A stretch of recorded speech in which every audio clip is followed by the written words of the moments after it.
More monster comics, folks. In this episode, we look at Fear from Marvel, which became Adventures into Fear, I believe, with number 10. This ran from 1970 to 1975, and the first 9 issues were reprints, but they were great reprints. Kirby Big Monsters. You know, the late 50s, early 60s pre-hero Marvel monster stuff. Corny names, overly simplistic plots, but if you grew up with this stuff, charming as hell. Okay, this is number 1, and these were oversized. The first 9 were oversized square-bound issues. This cover is by Kirby and Ayers. And, of course, you know, reprints on the inside. I'm not going to go into the interiors, just don't have time in this video. I may do some videos at some point that spotlight certain issues and I show the insides and wax on about them, but this is just an overview for the title, really. Let me go over the framing pieces real quick here. Now, in Fear number 5, I bought my Off the Rack copy of that, so that stands out in my mind. That has on the cover, I am the Gorilla Man. And there it is. I think that's my Off the Rack copy. Pretty sure, because I was old enough then to start really taking care of my books. And I'm using this repop Gorilla Bank. Originally, these were by the A.J. Renzi company. And this is a repop, but, you know, it's just exact same sculpt and everything, so it's pretty cool. I'm using that to honor the Gorilla Man. And, of course, over here, we have the Howard the Duck for President button, pinback button, when he ran in 1976.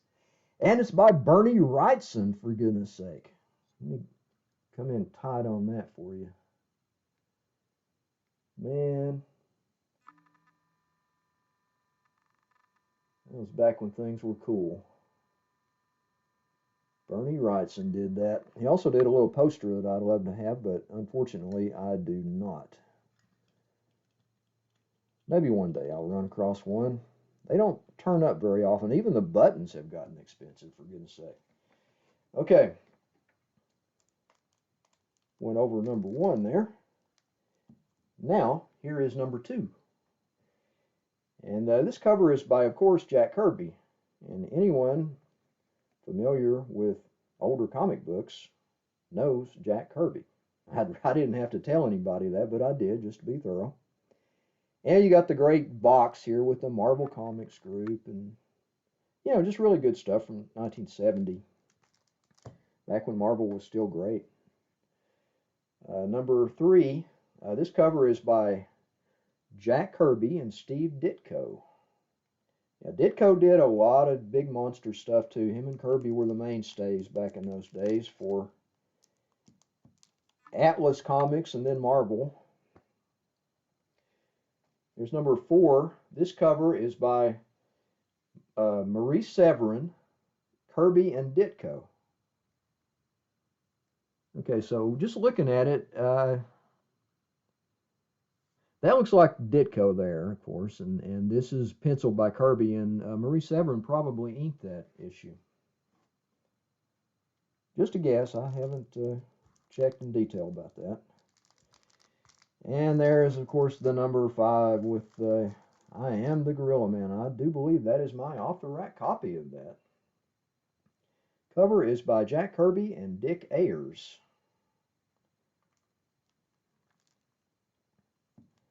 Number 6.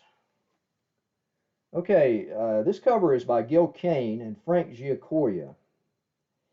Now, I'm going to take number 6 out because I got something to show you on that. All right, it's out of the Mylar. Now, I have a few comics with multiple covers, and, you know, double covers for the most part. I have a magazine with like 4 covers on it, which is really weird. But this is the only square bound issue I have with a double cover, and it's the only one I've ever seen or heard of, really. I'm sure that this isn't unique. It's happened somewhere else, but there, as you see, it came that way. It was so seamlessly on there, even though it's not glued on or anything. It's just like an extra cover that was so seamlessly fitted to this issue that I could not tell it was a double cover for a long time. When I started trying to grade comics, a few years ago for my list, and really going over them in detail instead of just counting pages and stuff, this actually came loose when I was going over it, and wow, double cover, square bound issue. That's a real oddity. I don't know of another instance of that. If anybody does, please let me know in the comments. I'm really curious about that.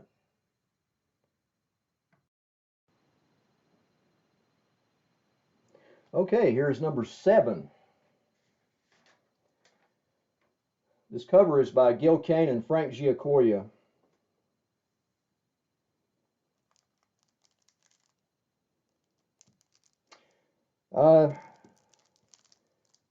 Let's see, these are normal size issues. I think that's 6. Yeah, the 6 is the last square bound 25-cent issue.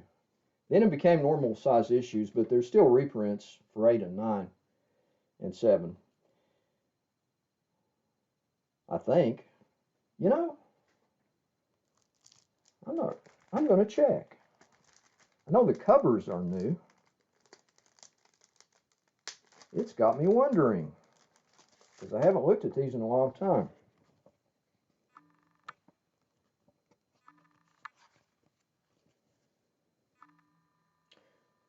Yeah, it sure looks like a reprint. Old Kirby. It's not attributed to another. Sometimes they put reprinted from in a little box, but yeah, this looks like all older work. Style of that lettering and that box there and all, I believe that number 7 is reprints, and I assume the 8 and 9 are as well. The new stories start at number 10, and we will get to that. So, yeah, this number 8, that cover there is by John Severin. Did some pretty awesome work back in the day for Marvel, as well as other companies. I especially liked his Kull, his King Kull short run in, for Marvel back in the early 70s. It's good stuff. Number 9, cover by Gil Kane and Frank Giacoia. And there's number 10. That's a noteworthy issue. I'm not going to say key, although it is by the common definition of key issue, because I mean that gets bandied about so much. I get kind of tired of hearing it from all these speculators and investors and such. But anyway, this is an important issue and it's cool. This is the first issue of Man-Thing's solo series, Adventure into Fear. Number 10, cover by Gray Morrow. Interior art, Howard Chaykin, Gray Morrow, Jack Katz and Bill Everett, Don Heck in a reprint.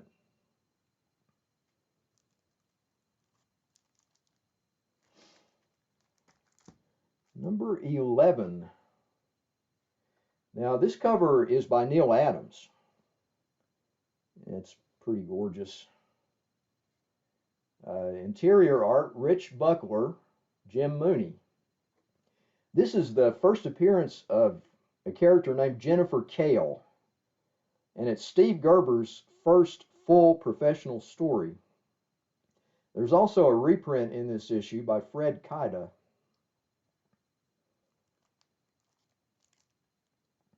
I think Jennifer Kale is a sorceress.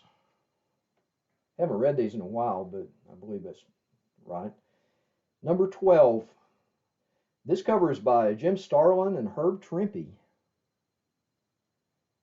Kind of an unlikely team.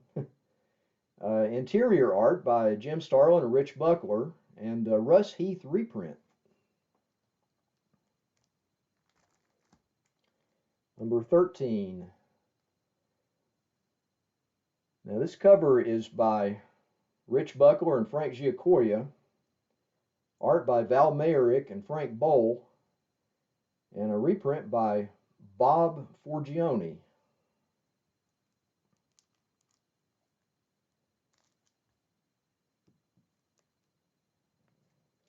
Number 14, cover by Alan Weiss. Interior art, Val Mayerick, Chick Stone. A reprint by Paul Reinman. And there is a letters page illo by Gray Morrow.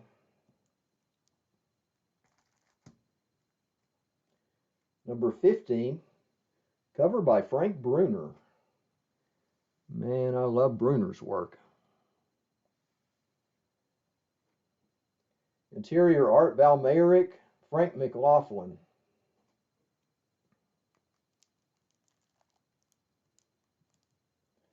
Number 16, cover by Frank Bruner. Interior art, Val Mayerick, Sal Trapani. Number 17, cover by Frank Bruner. Art by Val Mayerick, Sal Trapani. It's the first appearance of Wondar. That's a takeoff on Superman. Pretty sure Gerber was brainstorming and having a little fun there. Number 18, cover by John Romita. Interior art, Val Mayerick and Sal Trapani. And here then is number 19. And that's the reason I've got the Howard the Duck for President button as one of my framing pieces. This is the first appearance of Howard the Duck. Cover by Gil Kane and Ernie Chan. Interior art, Val Mayerick and Sal Trapani. And this story is continued in Man-Thing number 1 when he got his own title. I remember I bought this copy at a flea market in Chattanooga. I used to go to this flea market back in the late 70s when I first got into collecting. And there was an old guy there named Mr. White, and he had a booth, and he used to sell comics. And he would put them in these really thin plastic bags, like 1 mil plastic. I guess they were food bags or whatever. And then he'd use markers, like really big, thick markers, and write the price huge on them. And it would go right through the plastic, and you'd end up with, he didn't do them all that way, but thank goodness he didn't do this one that way. I got this one from him for $5. By chance, it was high grade. He used to charge Overstreet Mint for everything he sold, and most of it was beat to hell. But he stuck that mint price on it, buddy. And this is actually in high grade. This is probably very fine. So some of his stuff really was, you could catch it before it got beat up, if you got lucky. I was really glad to get that, and also it's noteworthy for me because it was early in my collecting, so it's kind of a big deal. It's not as good as an off-the-rack copy, but when it's early in your collecting like that, and it's something significant, and you remember every detail about it, it's a big deal to you. Okay, this number 20, this begins Morbius, the Living Vampire. This cover is by Gil Kane and Frank Giacoia. Art by Paul Gulacy and Jack Abel, and Richard Doxey in a reprint. And when I first saw that, I thought, wow, this is really good. Gulacy, man, from Master of Kung Fu. This is going to be great, It changed later. But that first issue there is pretty good. Okay, number 21. This cover is by Gil Kane and Frank Giacoia. they teamed those guys together a lot, Gil Kane and Frank Giacoia. I guess they were both fast, and Gil Kane could draw good action. So his anatomy was pretty wonky a lot of times, especially the nose. You know, the Gil Kane nose jokes. He liked to do the sinuses and the up the nose shots. But anyway, I mean, he drew good action and he was fast. And this Giacoia guy was probably pretty fast too, inking him. Interior art by Gil Kane and Vince Colletta. We know Colletta was fast. He's the guy they called in when they were up against a deadline. They couldn't get anybody else. He'd come in and get drunk and have a party and ink a bunch of stuff and ruin Jack Kirby's artwork. But anyway, this also has a Bill Everett reprint. Yeah, when Vinny Colletta didn't like some detail, he'd just erase it, man. Hey, that's not quick enough. I'll either erase that or just muddy it up with a whole lot of black ink and to hell with it, you know. I'm knocking this out by this deadline. Wasn't all his fault. I mean, he was, after all, called in just to do a knockout job. But anyway, that's his rep. Okay, here's number 22. Cover by Ron Wilson and Frank Giacoia. Artwork by Rich Buckler and Luis Dominguez with John Romita alterations. Now, here again, we've got the John Romita alterations. Stan Lee was fond of bringing in John Romita to redo faces on these, you know, these covers especially. Romita probably did the girl's face and probably touched up those as well while he was at it. I guess it was an effort for Stan to make everything look more the same in a cohesive Marvel style, because some of the artists that drew for Marvel were pretty stylistic and the faces looked quite different on some of the characters. But you know, Romita did a lot of that alteration. He even altered Neil Adams, for God's sake. That's like a crime in my book, but that was the way they rolled at Marvel, you know, back in the day. Stan would would bring Romita in his jack boots and he'd redo the faces, man. Okay, anyway, some dude named Al Luster in a reprint, and there are letters page illos by Jack Kirby and Ralph Reese in this issue.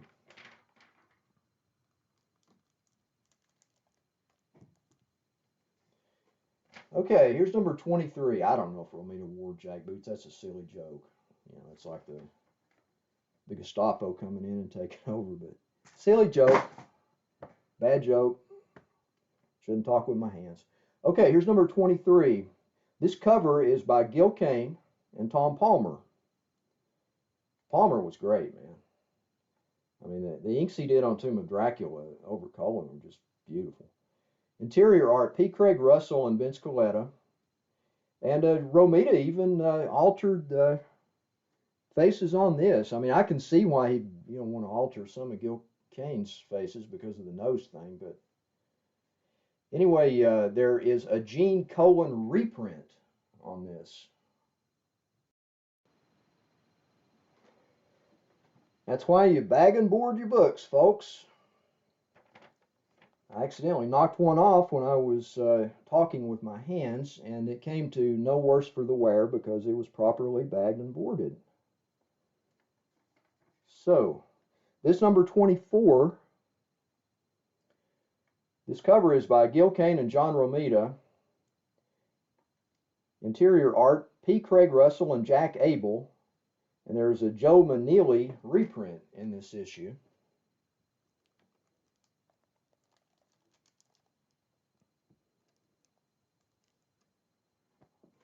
Number 25. And this number 24, it's significant for Blade.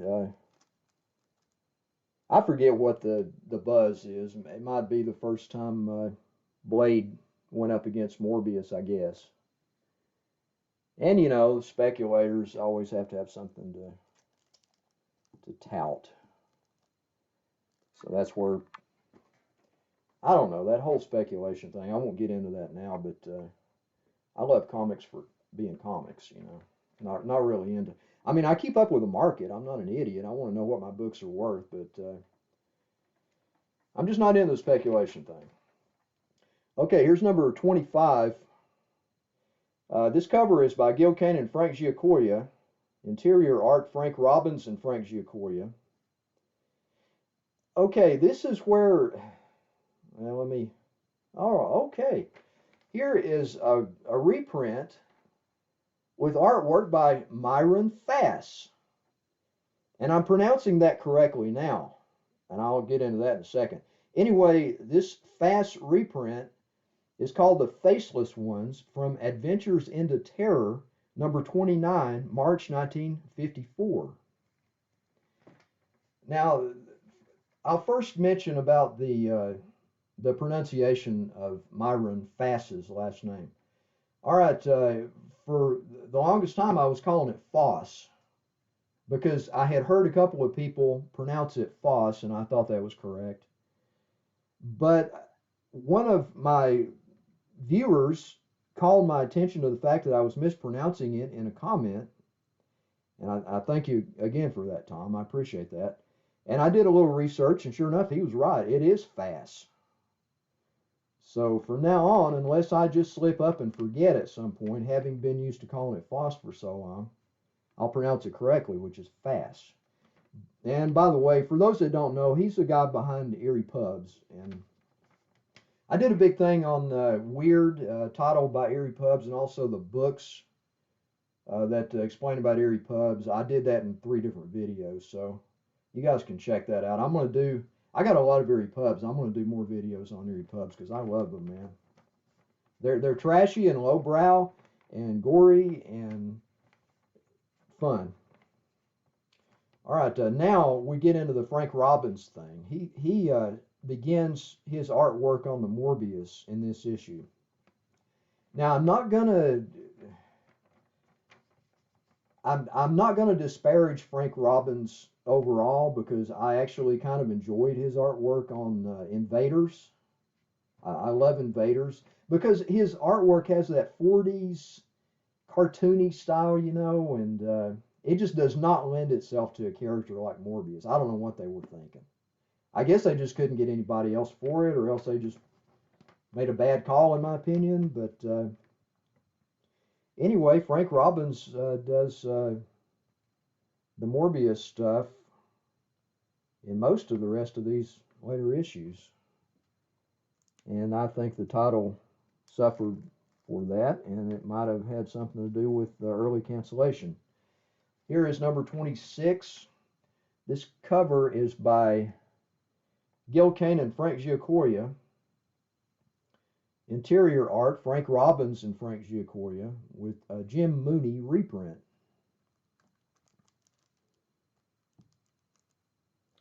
Number 27.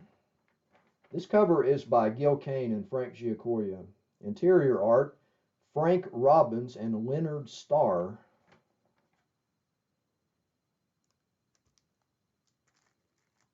The stories were okay, it's just the art was very distracting. Because it's supposed to be horror, not Golden Age fun superhero stuff. Okay, number 28. This cover is by Gil Kane and Mike Esposito. Interior art, Frank Robbins and Vince Colletta.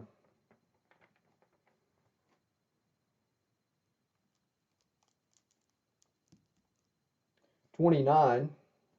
This cover is by Ron Wilson and Bob McLeod with John Romita alterations. Those faces are so small. Usually he altered faces. I don't know what he altered on that. Anyway, interior art, Don Heck and Bob McLeod. See, this is Heck doing the art in this instead of Robbins. And Heck kind of takes a bad rap sometimes because he was like a workhorse for Marvel back in the early days. But, you know, I got no problem with Heck's work. He wasn't Kirby. He wasn't one of the top guys, but he did consistently decent work. Okay, this cover on number 30 here is by Ron Wilson with inks by Frank Giacoia. Interior art, George Evans and Frank Springer. And we come to the last issue, number 31, cover by Gil Kane and Dan Adkins. Yeah, I don't know how Gil Kane felt about drawing Morbius because he doesn't have much of a nose, but as I seem to remember in some of the, like when Morbius first showed up in Spider-Man 101 and 102 and all that, I remember some nose shots back then, but I'm not going to get into the Kane nose stuff in this. Okay, interior art, Frank Robbins and Vince Colletta, and it went out with a whimper. So, the choice of artists may have had something to do with that. I don't know. I mean, I'm sure Stan was juggling a lot of stuff back in those days, and actually other people were in charge of things by then. And we're talking about 1975 here, so I forget who was, it was even past Roy Thomas at that point. Other people, I don't know who was editor of it back then, but they did what they could, I'm sure. And that's a look at Adventure at first Fear and then Adventure into Fear. That continued the number. Total number 1 through 31 from 1970 up to 1975. Hope you guys enjoyed that look back. And the Howard the Duck button. And I'll see you later with probably more monstering. Maybe dinoing. We'll see.